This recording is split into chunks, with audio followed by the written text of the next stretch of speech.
to stay away from one another, that means grandkids are forced to stay away from grandparents. And a lot of grandkids don't really understand why. So an author from Austin wrote a book about it. Here's her story.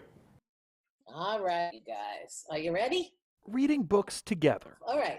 Love without hugs. Something more common over a computer nowadays than ever before. Well, my grandma and grandpa are my best friends. They push me on the swing and say, go away, but I always come back, which makes us laugh. Love without hugs is special because it makes the effort to try to see that this is confusing from children's points of view. This idea that they cannot be sick, but they still can't hug. Author Jere Confrey wrote the book to help kids understand. We usually do these things, but not now. I don't like it. And who better to use in the pictures for her book Here comes Charlotte. than her own grandchildren? I'll tell you again, I am not sick. Actually, the first version of the book that we did was actually a version with word processing and photographs of the kids.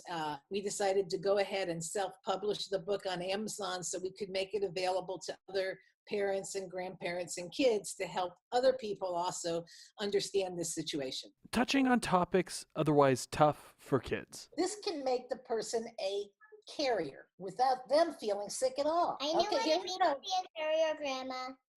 Oh, do you want to explain, Caroline? Yeah, it means carrying the virus without getting sick. That's exactly right. Hoping simple pages can help make this life without hugs Yay! Now I can hug Grandma. still full of love. And I can hug you. And I can hug you, Charlotte. And I can hug you, Caroline. And Caleb, wherever you are, we can hug you too.